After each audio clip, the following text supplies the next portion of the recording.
செய்தி நேரத்தின் பிரதான அனுசரணை பாரிஸ் லா சப்பல் விடி கேஷ் அண்ட் கரி.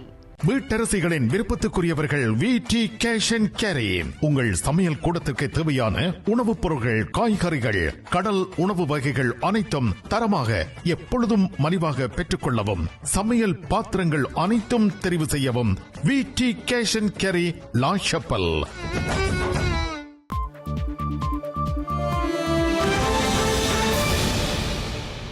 வணக்கம், இது ஐபிசி தமிழின் செய்தி நேரம். முதலில் தலைப்புச் செய்திகள்.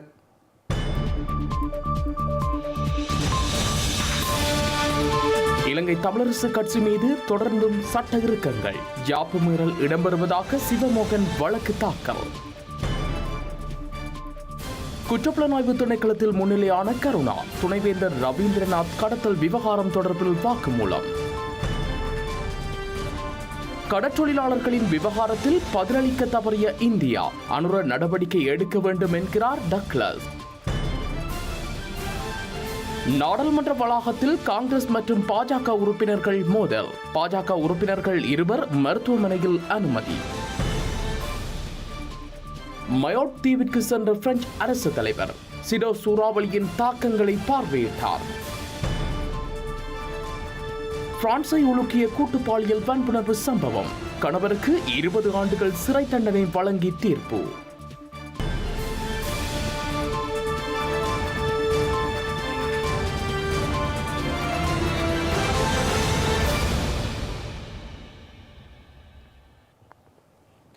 தொடர்பான விரிவான செய்திகள். இலங்கை தமிழரசு கட்சியின் யாப்பை மீறி கட்சியின் செயலாளர் மத்திய குழுவிலிருந்து யாரையும் நீக்க அதிகாரம் இல்லை எனவும், இதற்கான நீதியை பெற்றுக்கொள்வதற்காகவே யாழ்ப்பாண நீதிமன்றத்தில் நேற்று வழக்கொன்றை தாக்கல் செய்துள்ளதாக முன்னாள் நாடாளுமன்ற உறுப்பினரும் தமிழரசு கட்சியின் மத்திய குழு உறுப்பினருமான வைத்தியர் சீனா சிவமோகன் தெரிவித்தார். தமிழரசு கட்சிக்கு எதிராக தாக்கல் செய்த வழக்கு தொடர்பில் கருத்து தெரிவிக்கும் போதே அவர் இதனை கோரியுள்ளார். வவுனியாவில் 14ஆம் தேதி நடைபெற்ற இலங்கை தமிழரசு கட்சியின் மத்திய குழுவில் கட்சியின் தலைவர் ஜாரண்ட விடயத்தில் குழப்ப நிலை ஏற்பட்டிருந்ததுடன் எதிர்வரும் 28ஆம் தேதி அதனை வாக்கெடுப்புக்கு விடுவதற்கு தீர்மானிக்கப்பட்டுள்ளது. அத்துடன் தேர்தல் காலங்களில் கட்சியை விட்டு வெளியேறி போட்டியிட்டவர்களையும் கட்சியிலிருந்து நீக்க செயலாளருக்கு அதிகாரம் உள்ளது என தீர்மானிக்கப்பட்டது. இந்த நிலையில் தமிழரசு கட்சியின் ஜாப்பு விதிமுறைகளை மீறி மத்திய குழு எடுக்கின்ற அனைத்து நடவடிக்கைகளுக்கும் தீர்மானங்களுக்கும் தடை உத்தரவு ஒன்றை பிறப்பிக்குமாறு கோரி முன்னாள் நாடாளுமன்ற உறுப்பினர் சீனா சிவமோகன் யாழ் நீதிமன்றத்தில் நேற்று வழக்கொன்றை தாக்கல் செய்திருந்தார். குறித்த வழக்கு எதிர்வரும் நாட்களில் விசாரணைக்கு எடுத்துக் கொள்ளப்படவுள்ளதாக தெரிவிக்கப்படுகின்றது. இந்த நிலையில் தமிழரசு கட்சியின் ஜாப்பின் அடிப்படையில் மத்திய குழு உறுப்பினர்கள் எவரையும் நிறுத்துவதற்கு அதிகாரம் இல்லை எனவும், ஜாப்பை மீறி எவரும் செயல்படுத்த முடியாது எனவும் நாடாளுமன்ற உறுப்பினர் சீனா சிவமோகன் தெரிவித்துள்ளார்.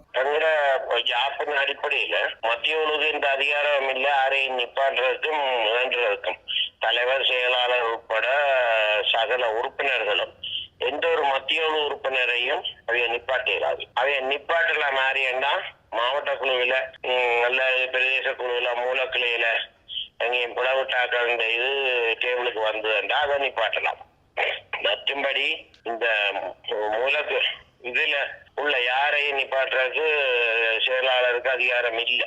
கூறுறதா இருந்தா தலைவற்ற கான்ஃபரன்ஸோட டேட் போட்டு நிகழ்ச்சி நேரம் தலைவர்கிட்ட அனுப்பி அதிண்ட இது ஓகே நீங்க கூடலாம் இந்த நிகழ்ச்சி நிரலின்படி போங்கன்னு தலைவர் சொன்னா மட்டும்தான் செயலாளர் மற்றவர்களுக்கு அனுப்பலாம். மற்றபடி அனுப்பல. அதுதான் ஜாப்பு சொல்லுது. சரியா? தலைவர் தான் கட்சியை வழி நடத்துறார், செயலாளர் சொல்றதை செயல்படுத்துறார். அப்படியே தெளிவா அது ஜாப்பில் சொல்லப்படுது. ஜாப்ப மாதிரி எல்லாத்தையும் செய்து கொண்டு போக விடையிலாதாங்க. ஆனபடியா அது அந்த இதெல்லாம் விடையிலாது. நேற்று தான் கோர்ட்ல ஃபைல் பண்ணப்பட்ட, அதால நாங்க அந்த கோர்ட்ல ஒட்டுறோம். வடமாகாண விவசாய மற்றும் சுற்றாடல் அமைச்சின் செயலாளர் பதவியிலிருந்து தன்னை மாகாண ஆளுநர் நீக்கியதை செல்லுபடியற்றதாக கோரி மரியதாசன் ஜேகோ வடமாகாண மேல் நீதிமன்றத்தின் யாழ்ப்பாண அமர்வில் உறுதிகள் எழுத்தாணை மனு தாக்கல் செய்துள்ளார். எதிர்மனுதாரர்களான வடக்கு மாகாண ஆளுநர், மாகாண ஆளுநரின் செயலாளர் மற்றும் பிரதம செயலாளர் ஆகியோர் பெயர் குறிப்பிடப்பட்டுள்ளனர்.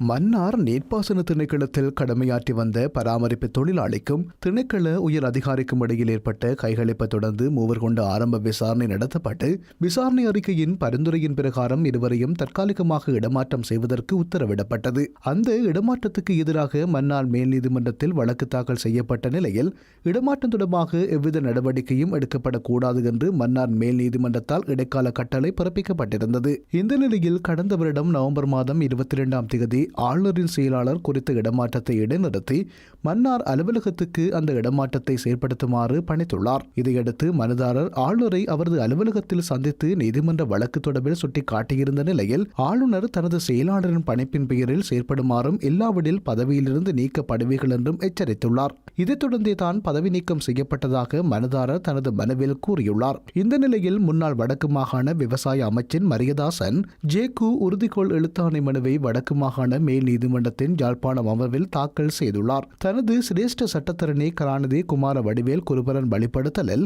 சட்டத்தரணி பெனாசி பிரதீபன் இந்த உறுதிக்கோள் எழுத்தாணை மனுவை மனுதாரர் சார்பில் தாக்கல் செய்துள்ளார். மனுவில் தனது பதவி விலகல் தீர்மானத்தை இடைநிறுத்தி வைக்கும் இடைக்கால கட்டளை உள்ளிட்ட சில நிவாரணங்கள் கோரப்பட்ட நிலையில் வழக்கு வரும் ஜனவரி 20ஆம் தேதி எதிர்மனுதாரர்களின் ஆட்சேபனைக்காக எடுத்துக்கொள்ளப்பட உள்ளது. முல்லைத்தீவு முள்ளிவாய்க்கால் மேற்கு கடற்கரையில் நாட்டுப்படகில் கரையொதுங்கிய மியன்மார் நாட்டு அகதிகள் திருகோணமலைக்கு ஸ்ரீலங்கா கடற்படையினரால் அழைத்து செல்லப்பட்டுள்ளனர். குறித்த அகதிகள் பயணித்த படகிலேயே ஸ்ரீலங்கா கடற்படையின் பாதுகாப்புடன் திருகோணமலைக்கு இன்று மாலை அழைத்து செல்லப்பட்டுள்ளனர்.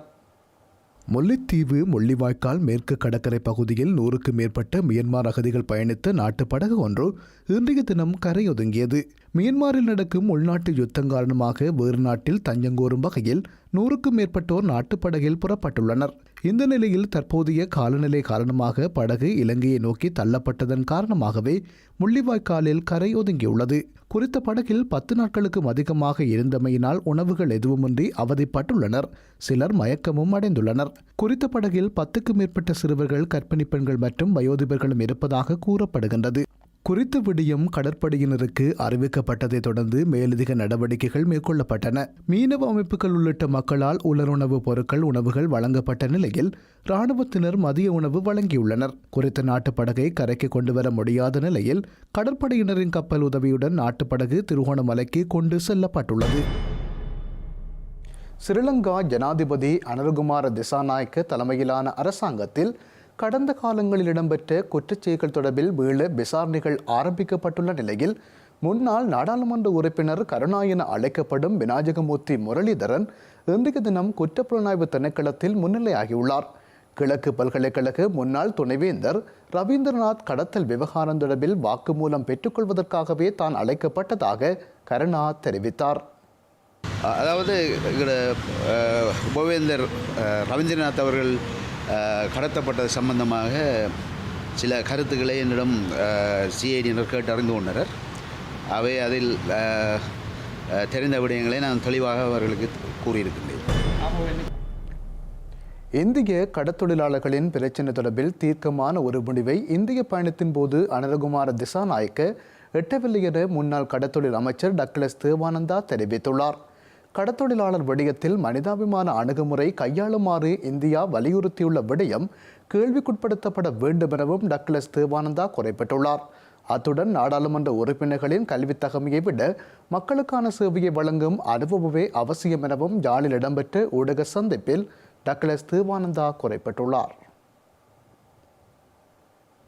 அக்டோபர் மாதம் 29ஆம் தேதி இலங்கை அரசும் அனுர அரசும் மோடி அரசும் இது சம்பந்தமான ஒரு கலந்துரையாடல் நடத்த இருக்கணும் என்ற ஒரு தகவல் என கிடைச்ச உடனே தான் நான் அவசரமாக அனுரா ஜனாதிபதியை சந்திக்க நான் முயற்சி பண்ணினேன்.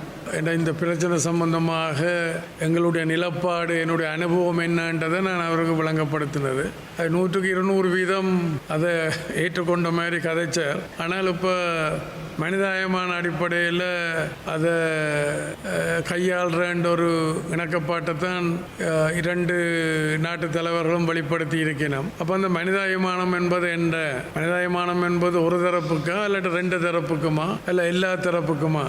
மற்றது கல்வி தகமைன்றதை விட நாடாளுமன்றத்தில் அனுபவம் இல்லை இந்த மக்கள் தொடர்பான அந்த அக்கறை தான் முக்கியம். இப்போ இந்தியாவில் காமராஜ் என்று இருந்து அப்படி கனபேரை நான் உதாரணத்துக்கு சொல்லலாம். காமராஜ் ஏன்னா இப்போ எம்ஜி ராமச்சந்திரனை எடுத்துக்கொள்ளுங்களேன், அவருக்கு என்ன கல்வி தகமை இருந்தது. இப்போ இதில் கல்வி தகமைன்றதை விட அந்த மக்கள் தொடர்பான அவையோட அந்த அக்கறை அப்போ அந்த அந்த அதுகள்லாம் முக்கியம். இந்த மக்கள் தொடர்பான அவர்களுடைய அக்கறை தான் முக்கியம். ஸ்ரீலங்கா முன்னாள் ஜனாதிபதிகளுக்கான இராணுவ பாதுகாப்பு நீக்கப்படுவது தேசிய பாதுகாப்புக்கு பாரிய அச்சுறுத்தல் என பெவித்திருக்கல உரிமைய கட்சியின் தலைவரும் முன்னாள் நாடாளுமன்ற உறுப்பினருமான உதய கம்மன்பில தெரிவித்துள்ளார். ஜனாதிபதியின் பாதுகாப்பு தலைமை அதிகாரி விசேட பிரதிநிதிகளுக்கான பாதுகாப்பு தொடர்பில் அறியாமையில் உள்ளமையினால் அவரை பதவி நீக்கம் செய்யுமாறு பெவித்திருக்கல உரிமைய கட்சியின் தலைமையகத்தில் இன்று வியாழக்கிழமை நடைபெற்ற ஊடக சந்திப்பில் அவர் கோரினார். முன்னாள் ஜனாதிபதிகளுக்கான பாதுகாப்பை நீக்குவது தேசிய பாதுகாப்புக்கு பாரிய அச்சுறுத்தலான காரணியாகும். பிரபலமான தீர்மானங்களின் பின்னுக்கு நாம் தயாராக இல்லை. இது தொடர்பிலான உண்மை நாட்டுக்கு வெளிப்படுத்தப்பட வேண்டும். விடுதலை புலிகளை அழிக்க முன்னாள் ஜனாதிபதிகளான சந்திரிகா பண்டாரநாயக்க, மஹிந்த ராஜபக்ச, கோத்தபய ராஜபக்ச ஆகியோர் பாரிய பங்களிப்பை வழங்கியுள்ளனர். முன்னாள் ஜனாதிபதி மைத்திரிபால சிறிசேன யுத்த காலத்தில் பாதுகாப்பு அமைச்சராக பணியாற்றியிருந்தார். அவரது உயிரை பறிக்க 5 முறை முயற்சிகள் மேற்கொள்ளப்பட்டதை முழு நாடு அறியும். ஜனாதிபதி பதவியின் பின்னர் அவர்களுக்கான பாதுகாப்பு நீக்கப்படுமாயின் பதவி காலத்தில் பயங்கரவாதத்தை ஒழிக்கவும், பாதாள உலகத்தை ஒடுக்கவும், போதைப் பொருளை ஒழிக்கவும் ஜனாதிபதிகள் அச்சப்படலாம். அவர்கள் பாரதூரமான தீர்மானங்களை எடுக்க வேண்டுமாயின் அவர்களது பாதுகாப்பு உறுதிப்படுத்தப்பட வேண்டும். இல்லாவிட்டால் ஜனாதிபதிகளுக்கு நீங்கள் 5 வருடங்கள் அல்லது 10 வருடங்கள் தான் இந்த பதவியில் இருப்பீர்கள், அதன் பின்னர் நாம் பார்த்துக் கொள்கிறோம் என பாதாள உலகத்தினர் அச்சுறுத்தல் விடுக்க முடியும். ஜனாதிபதிகளுக்கான இராணுவ பாதுகாப்பு நீக்கப்பட்டு காவல்துறை பாதுகாப்பு வழங்கப்படும் என பொதுமக்கள் பாதுகாப்பு அமைச்சர் கூறியது முட்டாள்தனமான தீர்மானமாகும். நாட்டில் பாதுகாப்புக்கு அச்சுறுத்தல் இல்லை என்பதால் ராணுவத்தினருக்கு தற்போது பணி இல்லை. ஆனால் காவல்துறையினருக்கு நாட்டில் அதிக பணி இருக்கிறது. அதனால் காவல்துறையினருக்கு பதிலாக ராணுவத்தினருக்குத்தான் குறித்த பாதுகாப்பு பணியை வழங்க வேண்டும். ஜனாதிபதி அனுரகுமார திசாநாயக்க வாகன கதவை தானே திறந்து கொண்டு இறங்கியதாக இளம் தலைமுறையினர் சமூக ஊடகங்களில் புகழ்ந்து எழுதி வருகின்றனர். அவர்கள் புகழ்வது தொடர்பில் நாம் புதுமையடையவில்லை. ஆனால் ஜனாதிபதியின் பாதுகாப்பு தலைமை அதிகாரி விசேட பிரதிநிதிகளுக்கான பாதுகாப்பு தொடர்பில் அறியாமையில் உள்ளார் என்பதே உண்மை. அவர் உடனடியாக பதவி நீக்கம் செய்யப்பட வேண்டும். ஒரு அரசு தலைவர் ஒரு வாகனத்தில் இருந்து இறங்கும் போதுதான் இலகுவாக எதிரிகளால் தாக்குதல்களுக்கு உள்ளாக்க முடியும். அவர் வாகனத்தில் இருந்து இறங்கும் இடம் பாதுகாப்பு குறைவான இடமாகவே இருக்கும். அதனால் தான் உலகம் முழுவதும் விசேட பிரதிநிதிகளுக்கு பாதுகாப்பு வழங்கப்படுகிறது. ஜனாதிபதியின் தலைமை பாதுகாப்பு அதிகாரி இது தொடர்பில் அறிந்திருக்க வேண்டும். ஆனால் அவருக்கு இது தொடர்பில் போதிய அறிவு இல்லை என்றே சொல்ல வேண்டும். ஜனாதிபதி வாகனத்திலிருந்து இறங்குவதற்கு முன்னர் சுற்றியுள்ள பாதுகாப்பு தொடர்பில் அறிந்து அதன் பின்னரே அவர் கதவை திறக்க வேண்டும். ஜனாதிபதியாக தெரிவானது ஒருவருக்கு கதவை திறக்க முடியாது போகும் என்பதல்ல அதன் அர்த்தம். அவர் அரசு தலைவர். அவருக்கு பாதுகாப்பு அச்சுறுத்தல் இருக்கிறது என்பதாலேயே பாதுகாப்பு நிலைமைகள் குறைத்து அவதானித்த பின்னர் கதவு திறந்து விடப்படுகிறது. ஜனாதிபதி அனுரகுமார திசாநாயக்க தேசிய மக்கள் சக்தியின் தலைவர் மாத்திரமல்ல, தற்போது அவர்தான் நம் அனைவருக்கும் தலைவர், நாட்டின் தலைவர் என்பதை அவர் உணர்ந்து கொள்ள வேண்டும். இலங்கையின் பொறுப்புக்கூறலை அர்த்தமுள்ளதாக்குமாறு கனேடிய அரசாங்கத்திடம் ஸ்ரீலங்கா நாடாளுமன்ற உறுப்பினர் சிவஞானம் ஸ்ரீதரன் கோரிக்கை விடுத்துள்ளார். ஐக்கிய நாடுகள் சபையின் மனித உரிமைகள் பேரவையின் ஸ்ரீலங்கா அரசுக்கு இனியும் கால நீடிப்பு செய்ய இடமளிக்க வேண்டாம் என அவர் கோரியுள்ளார். கனடாவிற்கு விஜயம் செய்துள்ள இலங்கை தமிழரசு கட்சியின் நாடாளுமன்ற உறுப்பினர் சிவஞானம் ஸ்ரீதரனிற்கும் கனேடிய வெளிவிவகார அமைச்சின் இந்தோ பசிபிக் பிராந்தியத்திற்கான பிரதி அமைச்சர் வெல்டன் எஃப் உள்ளிட்ட கனேடிய அரசியல் தரப்பினருக்கு இடையிலான உத்தியோகபூர்வ சந்திப்பு இன்றைய தினம் கனடா ஒட்டோவாவில் உள்ள அமைச்சு அலுவலகத்தில் நடைபெற்றது. இதன்போது ஐக்கிய நாடுகள் சபையின் மனித உரிமை பேரவையில் ஸ்ரீலங்கா அரசு இனியும் கால நீடிப்பு செய்ய இடமளிக்க வேண்டாம் என அவர் கோரியுள்ளார். குற்றவியல் பொறுப்புக்கூறல் தொடர்பான சர்வதேச விசாரணையை நோக்கி அடுத்த கட்ட நடவடிக்கைகள் முன்னெடுக்கப்படும் வகையில் அடுத்த தீர்மானம் வலுவானதாக மேற்கொள்ளப்பட வேண்டும் என்பது தமிழ் மக்களின் எதிர்பார்ப்பாக உள்ளது எனவும் அவர் கூறியுள்ளார். இலங்கை தொடர்பான தீர்மானங்களை பிரேரிக்கும் மையக்குழு நாடுகளிடம் இந்த தரம் உயர்த்தலை வேண்டுவதாக நாடாளுமன்ற உறுப்பினர் சிவஞானம் ஸ்ரீதரன் தெரிவித்துள்ளார். இதன்போது நாடாளுமன்ற உறுப்பினர் சிவஞானம் ஸ்ரீதரனால் கனேடிய பிரதி அமைச்சரிடம் எழுத்துமூல கோரிக்கை ஒன்றும் சமர்ப்பிக்கப்பட்டுள்ளமை குறிப்பிடத்தக்கது. ஜாழ் மாவட்டத்தில் எலிக்காய்ச்சல் நோய் காரணமாக இதுவரை 121 பேர் பாதிக்கப்பட்டுள்ளதாக யாழ் பிராந்திய சுகாதார சேவைகள் பணிப்பாளர் வைத்தியர் ஆவண்ணா கேதீஸ்வரன் தெரிவித்துள்ளார். கடந்த 24 மணி நேரத்தில் 11 பேர் பாதிக்கப்பட்ட நிலையில் நேற்று வரை 8300 பேருக்கு தடுப்பு மருந்துகள் வழங்கப்பட்டுள்ளதாக இன்று இடம்பெற்ற ஊடக சந்திப்பில் அவர் கூறினார். யாழ் மாவட்டத்தில் எலிக்காய்ச்சல் நோய் காரணமாக இதுவரை 121 பேர் இனங்காணப்பட்டுள்ளார்கள். தற்போது பருத்தித்துறை ஆதார வைத்தியசாலையிலே 32 பேரும், யாழ்ப்பாணம் போதனா வைத்தியசாலையிலே 8 பேரும் சிகிச்சை பெற்று வருகின்றார்கள். கடந்த 24 மணி நேரத்திலே புதிதாக எலிக்காய்ச்சல் நோயுடன் பருத்தித்துறை ஆதார வைத்தியசாலையிலே 6 நோயாளர்களும், யாழ்ப்பாணம் போதனா வைத்தியசாலையிலே 5 நோயாளர்களும் அனுமதிக்கப்பட்டிருக்கின்றார்கள். கடந்த 24 மணி நேரத்திலே எலிக்காய்ச்சல் நோய் காரணமாக எந்த ஒரு இறப்பும் ஏற்படவில்லை. எலிக்காய்ச்சல் நோய் வராமல் தடுப்பதற்கான தடுப்பு மருந்து வழங்கும் பணிகள் தொடர்ந்து இடம்பெற்று வருகின்றன. நேற்று வரை ஏறத்தாழ 8300 பேருக்கு இந்த தடுப்பு மருந்துகள் வழங்கப்பட்டுள்ளன. மேலும் பாதிக்கப்பட்ட சுகாதார வைத்திய அதிகாரி பிரிவுகளில் காய்ச்சல் நோயாளர்களை இனங்காண்பதற்காக சுகாதார பணியாளர்கள் வீடு வீடாக சென்று ஆய்வுகளை தற்போது மேற்கொண்டு வருகின்றார்கள். மேலும் இந்த பருத்தித்துறை சுகாதார வைத்திய அதிகாரி பிரிவுகள், கரவட்டி பருத்தித்துறை சுகாதார வைத்திய அதிகாரி பிரிவுகளிலே மிக மோசமான பாதிப்பு எங்களுக்கு ஏற்பட்டிருந்தது. அந்த பிரதேசங்களிலே உள்ள கால்நடைகளுக்கு இந்த கிருமி தொற்று உள்ளதா என்பதை உறுதிப்படுத்துவதற்காக கொழும்பிலிருந்து கால்நடை உற்பத்தி சுகாதார திணைக்களத்திலிருந்து ஒரு விசேட குழு ஒன்று நேற்று அவர்கள் இங்கே வருகை தந்திருந்தார்கள். நேற்று அவர்கள் களத்துக்கு சென்று ஆய்வுகளை மேற்கொண்டிருந்தார்கள். இன்று அவர்கள் இந்த கால்நடைகளிலிருந்து குருதி மாதிரிகளை எடுக்கும் பணி தற்போது இடம்பெற்றுக் கொண்டிருக்கின்றது. ஸ்ரீலங்கா எதிர்க்கட்சித் தலைவர் சஜித் பிரேமதாசவை நோர்வே தூதுவர் மேயலின் ஸ்டெனர் சந்தித்து கலந்துரையாடியுள்ளார். கொழும்பில் உள்ள எதிர்க்கட்சித் தலைவர் அலுவலகத்தில் இந்த சந்திப்பு இடம்பெற்றுள்ளது. இலங்கையின் சமூக பொருளாதார மற்றும் அரசியல் பிரச்சினைகள் குறித்து இந்த சந்திப்பின் போது இரு தரப்பினரும் விரிவாக கலந்துரையாடியுள்ளனர். தற்போதைய வங்குரோந்து நிலையிலிருந்து நாட்டை மீட்டெடுக்க தேவையான உதவிகளை வழங்குமாறும் இதன்போது எதிர்க்கட்சித் தலைவர் கோரிக்கை விடுத்துள்ளார். இவ்வாறான நடவடிக்கைக்கு எதிர்க்கட்சி என்ற முறையில் முழு ஆதரவை வழங்குவதாகவும் சஜித் பிரேமதாசா நோர்வே தூதுவரிடம் தெரிவித்துள்ளார். இலங்கையில் கடந்த அரசினால் வழங்கப்பட்ட மதுபான சாலை அனுமதி பத்திரங்களை சிபார்சு செய்தவர்களின் பெயர் பட்டியல்களை தற்போதைய அரசாங்கம் வெளிப்படுத்த வேண்டும் என முன்னாள் நாடாளுமன்ற உறுப்பினரும் ஜனாதிபதி சட்டத்தரணியுமான எம்.ஏ. சுமந்திரன் தெரிவித்துள்ளார். அனுரகுமார திசாநாயக்க தலைமையில் அரசாங்கம் வாக்குறுதிகளை நடைமுறைப்படுத்த பின்னடிப்பது பல்வேறு சந்தேகங்களை தோற்றுவிப்பதாகவும் இன்று இடம்பெற்ற ஊடக சந்திப்பில் எம்.ஏ. சுமந்திரன் தெரிவித்துள்ளார். சிங்காண்மையிலே சொல்லியிருந்தார். இல்லை, எல்லாம் முறையாகத்தான் வழங்கப்பட்டது. அதன் மூலமாக ஒவ்வொரு அனுமதி பத்திரத்துக்கும் அவர் ஒரு தொகையை சொல்லியிருந்தார். இத்தனை மில்லியன் அரசாங்கத்துக்கு நாங்கள் பெறுகிறோம், அதை விற்கிறோம் என்பதை போல சொல்லியிருக்கிறார். இந்த குற்றச்சாட்டும் அப்படியானது தான்.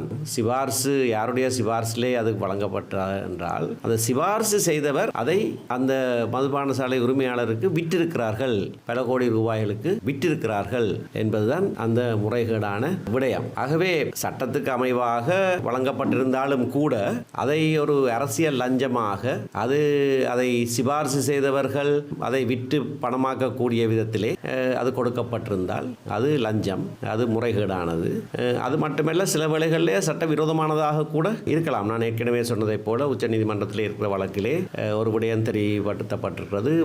ஒவ்வொரு மாகாணத்துக்கும் அதிகப்படியான மதுபான சாலைகள் எண்ணிக்கை என்ற ஒரு எண்ணிக்கை இருக்கிறது. அதற்கும் மேலதிகமாக வழங்கப்பட்டதான தகவல் கிடைத்திருக்கிறது. ஆகவே இந்த விடயங்களைத்தான் வெளிப்படுத்துவதாக இந்த அரசாங்கம் பதவிக்கு வருவதற்கு முன்பதாக சொல்லிவிட்டு பதவிக்கு வந்து இவ்வளவு காலமாயிட்டு இன்னும் மக்களுக்கு தெரிந்த விவரத்தை தான் வெளியிட்டு கொண்டிருக்கிறார்கள்.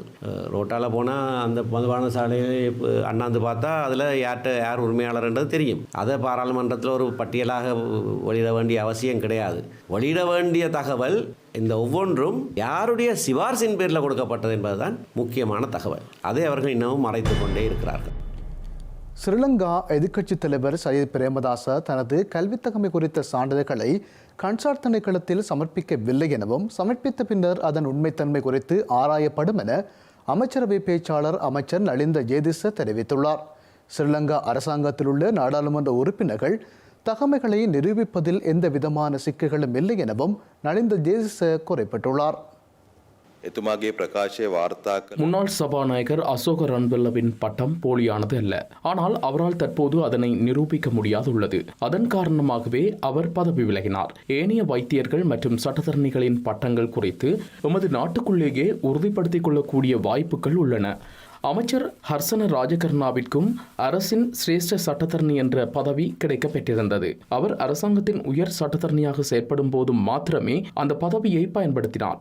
சட்டமாதிபர் திணைக்களத்தில் இருந்து விலகிய பின்னர் அவர் அந்த பதவியை பயன்படுத்தவில்லை. ஆனால் 2009 மாகாண சபை தேர்தலில் போட்டியிட்ட அஜித் பி பெரேரா தன்னை சிரேஷ்ட சட்டத்தரணி என்றே அடையாளப்படுத்திக் கொண்டார். எதிர்க்கட்சித் தலைவர் சஜித் பிரேமதாசவின் கல்வி தகமையை நிரூபிக்குமாறு மாத்திரமே சவால் விடுக்கப்பட்டது. அவர் தனது பிறப்பு பதிவு சான்றிதழை சமர்ப்பிக்க வேண்டிய அவசியம் இல்லை. நாடாளுமன்ற அமர்வின் போது அவர் சான்றிதழை காண்பித்திருந்த போதிலும் கன்சாட்டில் உள்வாங்குவதற்காக அவர் அதனை சமர்ப்பிக்கவில்லை.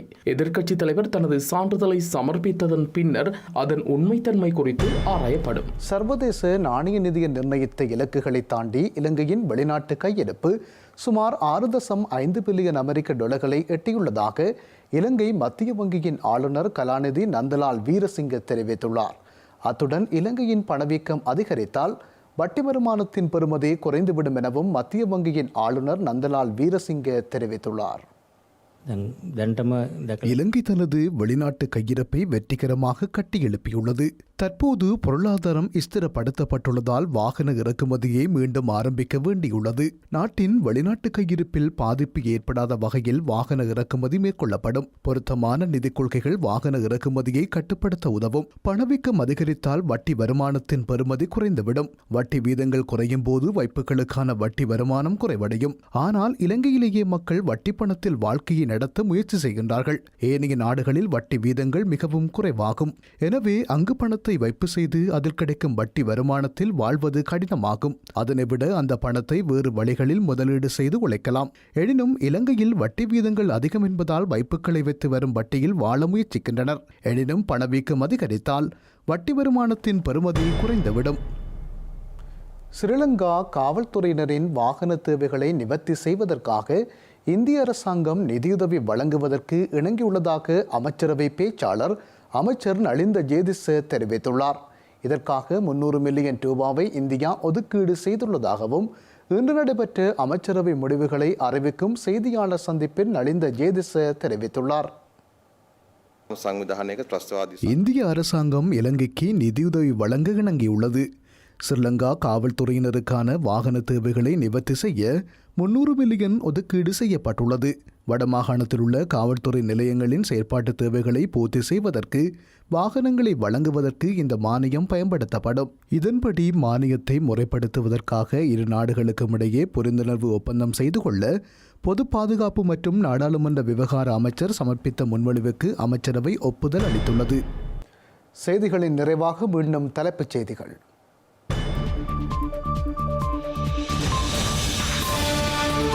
இலங்கை தமிழரசு கட்சி மீது தொடர்ந்தும் சட்ட இறுக்கங்கள்.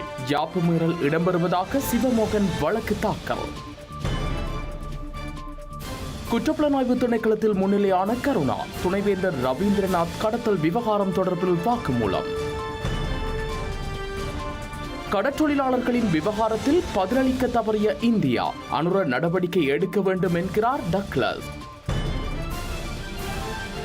நாடாளுமன்ற வளாகத்தில் காங்கிரஸ் மற்றும் பாஜக உறுப்பினர்கள் மோதல். பாஜக உறுப்பினர்கள் 2 மருத்துவமனையில் அனுமதி. மயோட் தீவிற்கு சென்ற பிரெஞ்சு அரசு தலைவர் சிடோ சூறாவளியின் தாக்கங்களை பார்வையிட்டார். பிரான்சை உலுக்கிய கூட்டு பாலியல் வன்புணர்வு சம்பவம். கணவருக்கு 20 ஆண்டுகள் சிறை தண்டனை வழங்கி தீர்ப்பு.